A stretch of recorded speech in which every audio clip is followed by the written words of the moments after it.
Question number 41, एक बेलन की त्रिज्या को 20% कम किया जाता है जबकि ऊंचाई को 40% बढ़ाया जाता है तो आयतन पर क्या प्रभाव पड़ेगा।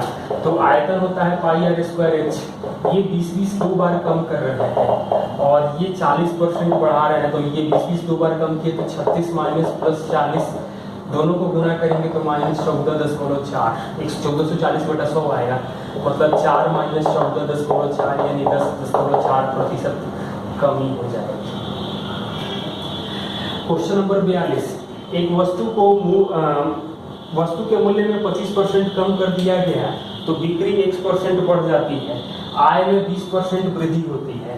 तो x माइनस 25 प्लस एक्स गुणे माइनस 25 बटा में 100 जो आ रहा है वो 20 आ रहा है। तो 45 मतलब 3/4x आ रहा है, 45 मतलब x का वैल्यू आ जाएगा 60। x को 2, 3, 30, 35 प्रत्येक में जोड़ा जाता है तो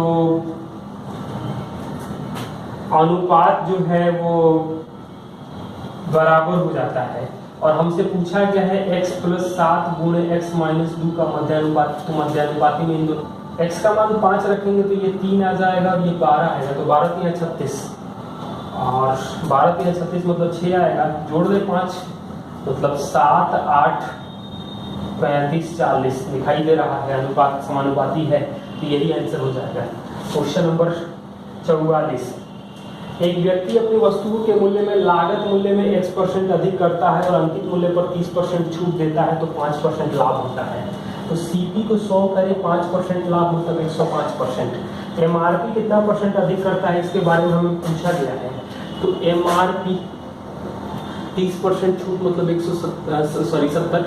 तो ये 2 बार में कटेगा, ये 3 मतलब MRP जो आएगा 150 मतलब 50% वृद्धि किया गया है, 50% वृद्धि। क्वेश्चन नंबर 45, त्रिभुज ABC में कोण A 58 दिया गया है तो अंतः केंद्र I है।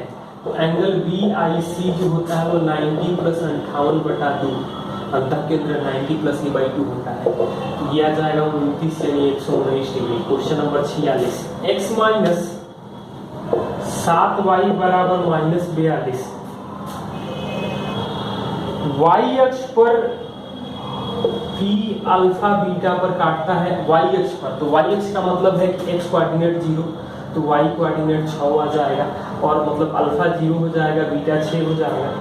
6x प्लस y माइनस 15 बराबर 0 q x अक्ष पर गामा डेल्टा पर काटता है, मतलब x अक्ष का मतलब y 0 होगा तो 2.5 और 0 आएगा, मतलब गामा का वैल्यू 2.5 और डेल्टा का वैल्यू 0। हमसे पूछा गया है alpha plus beta plus gamma plus delta, सबको जोड़ देंगे तो 8.5 आ जाता है। 17/2 ऑप्शन दिया गया है।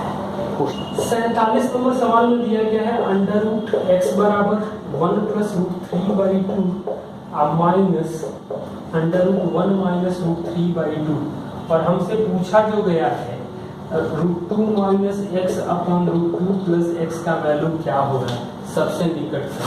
तो इसको तो हम लोग लिख सकते हैं 4 plus 2 root 3/4 minus 4 minus 2 root 3/4 मतलब रूट 3 प्लस 1/2 रूट 3 माइनस 1/2 मतलब रूट 3 कटेगा 2/2 यानी कि 1, तो रूट 2 माइनस 1 और रूट 2 प्लस 1 तो रेशनलाइज करेंगे तो 3 माइनस 2 आ जाएगा तो 2.82 आएगा, मतलब 0.18 नजदीक में दिया गया है। 2.828 होता है, 0.17 ऑप्शन दिया गया तो लिख सकते हैं।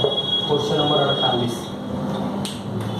अनुकुछ लाभ पर एक वस्तु 480 रुपये में बेचती है, 400 रुपये में बेचा होता तो हानि होती और लाभ जो है 1/3 के बराबर है, मतलब 480 में बेचने पर लाभ हो रहा है, 400 में बेचने पर हानि, मतलब यहाँ 3 है या x है, 4 के लिए 80 है, मतलब CP जो आ जाएगा वो आ जाएगा हमें 420 रुपये।